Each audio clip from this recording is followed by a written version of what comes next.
So hello everyone, this is Mike sir again on the platform of Cavalier India। और cavalier India के platform Lucknow से हम लोग जो एनडीए और सीडीएस के बैच के अंदर अपना जीएस का पोर्शन चल रहा था, उसी का नेक्स्ट पार्ट लेके आपके सामने मैं फिर से अवेलेबल हूँ। तो कैवेलियर इंडिया के इस प्लेटफॉर्म के ऊपर हम लोग का जो सेशन चल रहा था वो जीएस के सेशन के अंदर हम लोग पॉलिटी के बारे में डिस्कस कर रहे थे। इस पॉलिटी के डिस्कशन के अंदर बेसिकली फंडामेंटल राइट्स के बारे में हमारा प्रॉपर डिस्कशन चल रहा था। इस फंडामेंटल राइट्स के अंदर मैंने आपको टॉप 6 टाइप्स के फंडामेंटल राइट्स के बारे में बता दिया था। मैंने ये बता दिया था आपको कि हमारे 6 टाइप के फंडामेंटल राइट्स अलग अलग होते हैं, जिसके अंदर सबसे पहले हमने राइट टू इक्वलिटी की बात करी थी, आर्टिकल नंबर 14 से लेके 18 तक। उसके बाद हमने right to freedom article number 19 से लेके 22 की बात करी थी। आफ्टर दैट हमने आर्टिकल नंबर 23 से 24 राइट अगेंस्ट एक्सप्लॉयटेशन की बात की थी, और right to freedom of religion article 25 से 28। एंड देन हम लोग ने फिर कल्चर और educational rights for the minorities article 29 and 30, and at last the soul and heart of the constitution article number 32, जिसको हम लोग बोलते हैं कॉन्स्टिट्यूशनल रेमेडीज। इसकी भी बात हमने इसके अंदर प्रॉपर अपने की थी। तो ओवरऑल हमारे आर्टिकल नंबर 12 से लेकर 35 तक, 12 से लेकर 35 तक हम लोग फंडामेंटल राइट्स की बात करते हैं। फंडामेंटल राइट्स बेसिकली हमारे वो राइट्स हैं जो जस्टिसेबल भी हैं और जिसको लेके गवर्नमेंट अकाउंटेबल भी है हमारे लिए।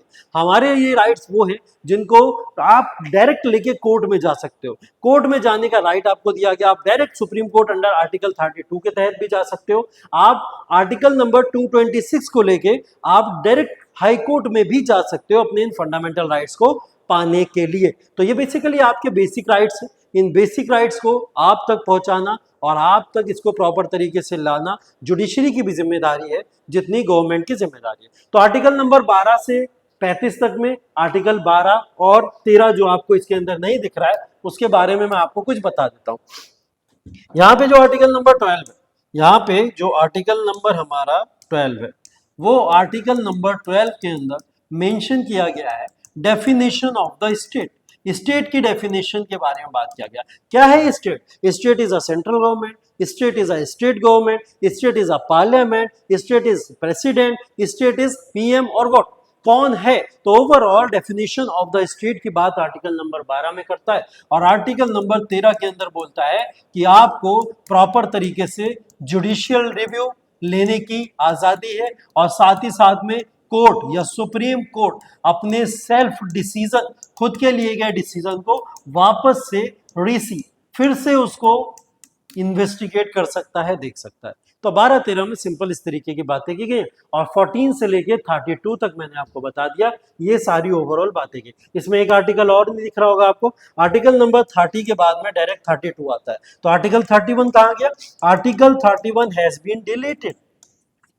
ये आर्टिकल को डिलीट कर दिया गया था। डिलीट इसलिए कर दिया गया था क्योंकि इसके अंदर राइट टू प्रॉपर्टी, आपको लैंड का या प्रॉपर्टी का राइट दे दिया था, और वो फंडामेंटल राइट है। अब राइट टू प्रॉपर्टी अगर आपको एक फंडामेंटल राइट के फॉर्म में दे दिया जाए तो आप सोचिए जरा कि फंडामेंटल राइट के फॉर्म में अगर आपके पास में राइट टू प्रॉपर्टी है, और कल को आपकी किसी प्रॉपर्टी को सरकार चाहती है, गवर्नमेंट चाहती है कि हम इस प्रॉपर्टी के ऊपर अपना किसी भी तरीके का मेट्रो बनाना चाहते हैं, रेलवे बनाना चाहते हैं, इंडस्ट्री लगाना चाहते हैं, तो आप तो सरकार को प्रॉपर्टी दोगे नहीं, ना ही मुआवजा वाली बात हो पाएगी, कुछ हो ही नहीं पाएगा। मतलब बेसिकली वहां डेवलपमेंट नहीं हो सकता, और वो एक क्रूशियल जगह है डेवलपमेंट करने के लिए, तो फिर कैसे आप उस चीज को करोगे? तो ओवरऑल आर्टिकल 31 आपके राइट को प्रोटेक्ट करता था एज अ फंडामेंटल राइट। ये आपका एक फंडामेंटल राइट बन जाता था। तब आपकी प्रॉपर्टी गवर्नमेंट आपसे ले ही नहीं सकती थी, आप सीधा कोर्ट चले जाते और कहते नहीं मैं अपनी प्रॉपर्टी नहीं दूंगा क्योंकि ये मेरा फंडामेंटल राइट है, और कोर्ट भी आपकी प्रॉपर्टी बचाता। लेकिन समस्या क्या होती है, हमारे देश का डेवलपमेंट नहीं हो पाता, हमें ये बड़ी बड़ी मेट्रोज नहीं मिल पाती, हमें बड़ा बड़ा जो डेवलपमेंट इंडस्ट्रीज का हो रहा है नहीं मिल पाता, ये सब चीजें नहीं मिल पाती। तो आर्टिकल नंबर 31 को एज अ प्रॉपर्टी के राइट के तौर पर डिलीट कर दिया। मतलब आपके साथ में ये भी नहीं किया गया कि हम आपको प्रॉपर्टी देंगे, गवर्नमेंट आपके राइट को प्रोटेक्ट करी हुई है, लेकिन इसको आर्टिकल नंबर 300A में ट्रांसफर कर दिया गया। कहां ट्रांसफर कर दिया गया? आर्टिकल नंबर 300A में इसको उठा के ट्रांसफर कर दिया गया है। तो article 300A is a part जिसके अंदर कॉन्स्टिट्यूशनल राइट है आपका ये। अब लेकिन आपका एक प्रॉपर्टी का राइट जो है वो एक फंडामेंटल राइट नहीं है, तो फंडामेंटल राइट ना होके एक प्रॉपर्टी का राइट कहलाता है, जिसको हम लोग क्या बोलते हैं? राइट या फिर फंडामेंटल राइट्स के आर्टिकल नंबर 31 का, ये जो डिलीट हो चुका है वो पार्ट है। 32 यही है कॉन्स्टिट्यूशनल रेमेडीज, और 3 आर्टिकल आपको यहाँ और नहीं दिख रहे होंगे। 32 के बाद 33, 34 और 35। चलिए उसके बारे में भी डिस्कस कर लेते हैं, वो भी आपको बता देता हूं मैं। यहाँ पे आर्टिकल 3 आर्टिकल और है। पहले हम ये देख लेना सब कि हमारे यहाँ जो जो आर्टिकल्स नहीं दिख रहे हैं पहले उनको पढ़ लेते हैं, बाकी जो लिखे हुए हैं वो तो हम पढ़ेंगे ही पढ़ेंगे अभी, है ना। तो जो नहीं दिख रहे हैं पहले उनको खत्म कर लेते हैं। तो 12 समझ आ गया होगा आपको, 12 नहीं था इसमें। 13 समझ आ गया होगा, 13 नहीं था इसमें। 31 समझ आ गया होगा, 31 इसमें नहीं था। 32 है इसमें, तो कौन सा नहीं है, आर्टिकल नंबर 33। 33 के अंदर बोला क्या जा रहा है, 33 के अंदर साफ तौर पे बोला जा रहा है जो भी हमारी आर्म्ड फोर्सेस हैं, जो भी हमारी आर्म्ड फोर्सेस हैं, there is no fundamental right for them, इनके लिए कोई फंडामेंटल राइट नहीं होता। अब कल को अगर कोई आर्मी का पर्सन है और उसको हम पाकिस्तान बॉर्डर पे लगा दे और बोले जाके जाओ पाकिस्तान बॉर्डर के ऊपर तुम्हारी ड्यूटी है, लगो जाके पाकिस्तान बॉर्डर पे, वॉर चल रहा है वहां पे, अब वो वॉर के अंदर क्या करेगा, मना कर देगा जाने से, क्योंकि वहां जान का खतरा है। जब जान का खतरा है तो article number 21, article number 21 fundamental right में भी हम पढ़ेंगे, तो वहां राइट टू लाइफ बताया जा रहा है, आपको जीवन जीने का अधिकार है, लाइफ को स्पेंड करने का, अपने हिसाब से जीने का अधिकार है। तो अगर ये बंदा भागता हुआ आ गया, आर्म फोर्सेस वाला, आर्मी वाला पर्सन, और आके आपसे बोले अगर कि भाई मेरा फंडामेंटल राइट है राइट टू लाइफ, आप मेरे फंडामेंटल राइट को मुझसे नहीं छीन सकते, मैं बॉर्डर नहीं जाऊंगा, तो ऐसे तो हमारी आर्म फोर्सेस काम करने से मना कर देती, कोई भी इस बहाने से कहीं सामने आ सकता था। तो इस वजह से क्या करा गया, सब नहीं करेंगे, बहुत मजबूत होते हैं हमारे यहाँ के प्रॉपर तरीके से आर्म फोर्सेस, बहुत ही ज्यादा करेज वाले होते हैं और अपनी जान देने के लिए हमेशा बॉर्डर पे खड़े रहते हैं। लेकिन by chance for the sake of the security, constitution इस प्रोविजन को यहाँ ऐड कर दिया कि कल को कोई भी अपने फंडामेंटल राइट को लेके नेशनल ड्यूटी से पीछे ना हटे। तो इसलिए आर्टिकल नंबर 33 में आर्म फोर्सेस को no fundamental rights. Article number 34, यहाँ 34 भी नहीं है। 34 बात करता है मार्शल लॉ की, ये साफ तौर पर बोलता है मार्शल लॉ, अगर कहीं पे मार्शल लॉ लगा है तो आपके फंडामेंटल राइट्स आपको नहीं मिलेंगे। मार्शल लॉ का मतलब होता है एक ऐसी कंडीशन क्रिएट हो गई कि स्टेट के अंदर या किसी भी नेशन के अंदर, ओवरऑल अगर हमारी कोई स्टेट है, उस स्टेट में अगर स्टेट गवर्नमेंट अगर लॉ एंड ऑर्डर को नहीं संभाल पाती है तो वहां पे लगा दिया जाता है मार्शल लॉ, मतलब आर्मी रूल। वहां पे आर्मी ही सब करता धरता है, प्रॉपर तरीके से आर्मी ही अपने लॉज चलाती है और आर्मी ही रेगुलेशंस चलाएगी, तो मार्शल लॉ वहां पे लग जाता है। आर्टिकल 34 इस बारे में बात करता है, जहां आपके फंडामेंटल राइट्स को आपको भी देने से रोक दिया गया, ठीक है, जहां मार्शल लॉ वहां आपके फंडामेंटल राइट्स नहीं। आर्टिकल नंबर 35 बात करता है कि जो भी हमारे फंडामेंटल राइट्स है, laws related to fundamental rights will be made by parliament. Parliament ही इससे रिलेटेड लॉस को बनाता है, पार्लियामेंट के पास में अथॉरिटी है, पार्लियामेंट के पास में पावर है कि पार्लियामेंट क्या करता है, इससे रिलेटेड या इससे प्रॉपर तरीके के लॉस को बनाने का काम करता है। तो हम इसको क्या बोलते हैं, हम इसको बोलते हैं, ये हमारे आर्टिकल नंबर 12 से 35 पूरे के पूरे फंडामेंटल राइट्स को शो करते हैं। ठीक, अब चलिए आगे बढ़ते हैं हम लोग। हम फिर बाद में 12-13 वाली बात देख के लिए 14 से लेकर 18 में राइट टू इक्वलिटी की बात की जा रही है, 14 वाले में इक्वलिटी बिफोर लॉ और इक्वल प्रोटेक्शन ऑफ लॉ, कानून की नजरों में सब बराबर है तो आग पे पट्टी बांध दी गई, हालांकि ये पट्टी अब खुल गई है। तो ओवरऑल अगर बात करें तो राइट टू इक्वलिटी को इसका पार्ट बना दिया गया, ठीक है। ऐसे करके 14 से लेकर 18 तक आर्टिकल 15 में बोला गया डिस्क्रिमिनेशन, कोई हिंदू है कोई मुस्लिम है, कोई भी पॉलिटिकल पार्टी किसी तरीके के किसी भी फेवर में, तो उसको किसी भी तरीके का राइट नहीं है कि वो किसी भी तरीके से अपने प्रॉपर तरीके से डिस्क्रिमिनेशन लोगों के साथ में करे। ये एग्जाम्पल आप तौर पे देख सकते हो, अगर हम लोग एक एक तरीके के पॉलिटिकल फिगर को उठा लें तो इनको पर्टिकुलर किसी एक कम्युनिटी का चेहरा बताया जाता है, इस बेसिस पे कोई किसी भी तरीके का कोई भी डिस्क्रिमिनेशन नहीं किया जा सकता। डिस्क्रिमिनेशन को बैन करता है आर्टिकल नंबर 15।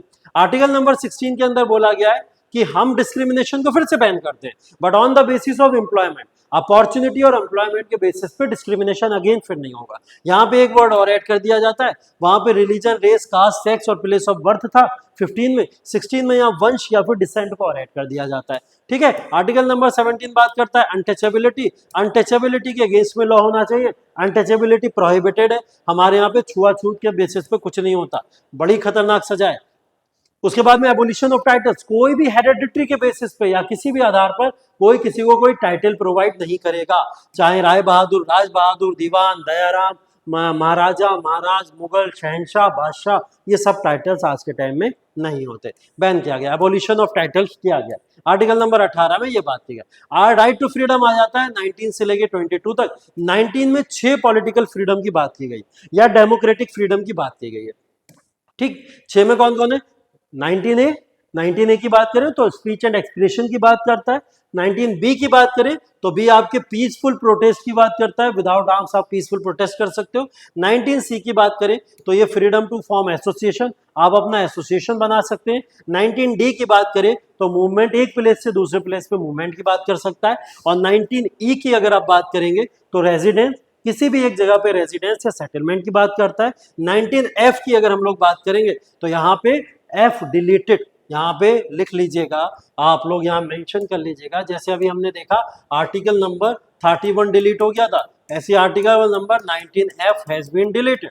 इसको भी डिलीट करने के पीछे का सेम रीजन है, प्रॉपर्टी, और प्रॉपर्टी फंडामेंटल राइट का पार्ट अब नहीं हो सकती, ये बात क्लियर साफ तौर पर बोली गई है। तो प्रॉपर्टी इसका पार्ट नहीं हो सकती, इसलिए इस बात को कैंसिल कर दिया गया। फिर 19F के बाद 19G आ जाता है। जी में प्रोफेशन, ऑक्यूपेशन आप कोई भी फॉलो करिए, आपको किसी भी तरीके से कोई रोक नहीं। आर्टिकल नंबर 20 क्या करता है? प्रोटेक्शन करता है किसी भी एक्यूज पर्सन को, protection against conviction for offences. अगर कोई किसी भी चीज को लेके दोषी है, कोई कैदी है हमारा जिसको पनिशमेंट मिली है, उसको लेके भी कानून है हमारे यहाँ पे, उसको लेके भी उसको फंडामेंटल राइट्स प्रोवाइड की जाती है। फॉर एग्जाम्पल, अगर किसी को आपने अरेस्ट कर लिया और उसको कोई पनिशमेंट दे दी, सजा दे दी 5 साल की, तो वो सजा फिक्स है उसकी, आप बाद में कोई नया कानून बना के उसको दोबारा सजा नहीं दे सकते। तो इसको बोला जाता है no ex post facto law.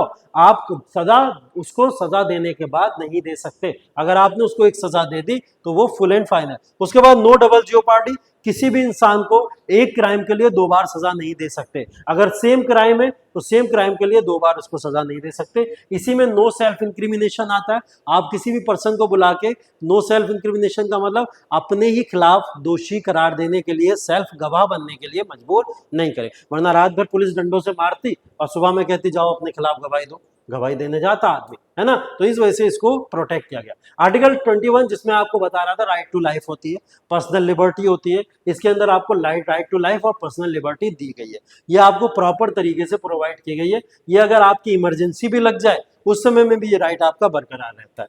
तो आर्टिकल नंबर 21 में राइट टू लाइफ दी गई है। आर्टिकल 21 में राइट टू लाइफ में बहुत सारे आपकी पर्सनल लिबर्टी और राइट हो सकते हैं, इवन सोने से लेकर खाने पीने तक सब आपका राइट है, वो सब 21 का पार्ट हो जाता है। 21 के अंदर एक हमारा अमेंडमेंट किया गया था जिसको हम लोग 21A कहते हैं। इसके अंदर बोला गया था, ये 86 कॉन्स्टिट्यूशनल अमेंडमेंट था, 2002 के अंदर आया था। राइट टू एजुकेशन को इसने ऐड किया था, तो education to the children of the age 0 to 14 years, 0 से लेके 14 ईयर्स तक के जो बच्चे हैं उनको राइट टू एजुकेशन प्रोवाइड करता है ये आर्टिकल। आर्टिकल 22 में क्या होता है?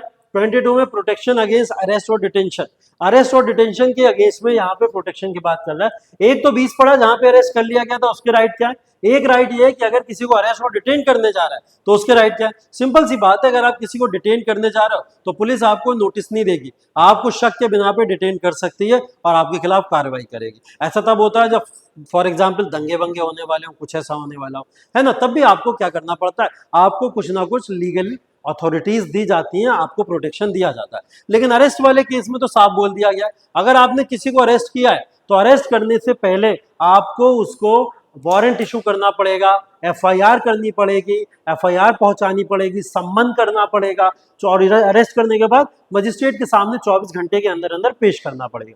ये सब चीजें अरेस्ट के लिए हैं और ये आपको प्रॉपर तरीके से इलीगल अरेस्ट से बचाती है। ठीक है, फिर उसके बाद आर्टिकल 23 और 24 में हमने क्या देखा था? Prohibition of traffic in human beings and force labour, हमें एक्सप्लॉयटेशन के अगेंस्ट में बचाया जा रहा था। तो आर्टिकल 23 बताता है कि जबरन मजदूरी कराना और लोगों का एक्सप्लॉयटेशन रोकना, ह्यूमन ट्रैफिकिंग, लोगों को कैद करके गुलाम बना के दूसरे देशों में भेज देना, ये सब रोक लगाई गई है आर्टिकल 23 में। 24 में बोला गया prohibition of children for the extra work, या जो भी ये लोग वर्क करते हैं, तो जो छोटे बच्चे 14 साल तक के बच्चे हैं उन बच्चों को बोला गया लेस देन 14 ईयर, उनको बोला गया कि वो किसी भी तरीके के हजार्डस प्लेसेस में वर्क नहीं कर सकते। इंडस्ट्रीज, मैन्युफैक्चरिंग इंडस्ट्रीज या कंस्ट्रक्शन वर्क, रेलवे या जो भी बड़ी बड़ी टर्बाइन एरियाज होती हैं या अलग अलग तरीके के ईट के भट्टों पे काम करते हैं, तमाम इन सारी जगहों पे बैन और प्रोहिबिशन लगा गया। 25 से लेकर 28 तक में धार्मिक स्वतंत्रता का अधिकार दिया गया। हमारे आसपास के जितने भी नेशन है, कोई इस्लाम फॉलो करता है, कोई बुद्धिस्ट फॉलो करता है, अलग अलग रिलीजन फॉलो करते हैं, बट वी आर सेकुलर। हम लोग एक सेकुलर नेशन है जहां हर धर्म को, हर रिलीजन को इक्वल इंपॉर्टेंस दी जाती है। तो आर्टिकल नंबर 25 से 28 में यही बात बताई जा रही है। 25 साफ तौर पे बोलता है राइट टू प्रोफेस, प्रैक्टिस और प्रोपोगेट। आपको अपने रिलीजन को प्रोफेस, प्रैक्टिस और प्रोपोगेट करने का प्रॉपर तरीके से सारा का सारा अधिकार ये आर्टिकल आपको देता है। तो इसके अंदर प्रॉपर तरीके से ये बात की गई। 26 में आपको बताया जा रहा है रिलीजियस जो भी आपके सेक्ट होते हैं, तो सेक्टोरल डिवीजन और सेक्ट्स के आधार पर आपको राइट देता है। आर्टिकल 27 फ्रीडम फ्रॉम टैक्सेशन, किसी भी रिलीजियस इंस्टीट्यूट को टैक्सेशन से प्रोटेक्ट करने की बात कर रहा है। और 28 के अंदर अटेंडिंग रिलीजियस इंस्ट्रक्शन, आपको रिलीजियस इंस्ट्रक्शंस को अटेंड करने की ये आज़ादी देता है। इसके बाद में हम लोग देखते हैं 2 आर्टिकल हमारे और बचे, जिसके अंदर हम लोग आर्टिकल नंबर 29 और 30 पढ़ते हैं। 29 और 30 कल्चरल एंड एजुकेशनल राइट्स की बात करते हैं। इसके अंदर माइनॉरिटीज के राइट्स को प्रोटेक्ट करने की बात हो रही है 29 में, और यहाँ पे बात हो रही है माइनॉरिटीज अपने इंस्टीट्यूशन को स्टैब्लिश कर सकते हैं। फॉर एग्जांपल वो चर्च स्टैब्लिश कर लें, फॉर एग्जांपल वो मदरसा स्टैब्लिश कर लें, तो इस हिसाब से वो अपने इंस्टीट्यूशन को स्टैब्लिश कर सकते हैं। ठीक है, तो ये आपके आर्टिकल से, इसमें आर्टिकल नंबर 32 जो लास्ट है, राइट टू कॉन्स्टिट्यूशनल रेमेडी, ये वो आर्टिकल है जो हम कहेंगे रामबाण है। ये सारे के सारे जो भी फंडामेंटल राइट्स आपको प्रोवाइड करता है, उस सब की पावर, शक्ति, अथॉरिटी आपको 32 ही दे रहा है। 32 के अंदर ही आप अपने आप को प्रॉपर तरीके से सुप्रीम कोर्ट ले जा सकते हो, अगर आपके किसी भी तरीके के कोई आपके फंडामेंटल राइट को रोकने का या एक्सप्लॉइट करने की कोशिश करता है। तो ये हमारे फंडामेंटल राइट्स है। इन फंडामेंटल राइट्स का कंक्लूजन हम लोग यहीं पे करते हैं। आगे चल के इस सीरीज को और आगे बढ़ाते रहेंगे। अभी हम लोग फंडामेंटल राइट्स के साथ यहीं विदा लेते हैं। Thank you so much. This is Mike sir here on the platform Cavalier India. जय हिंद।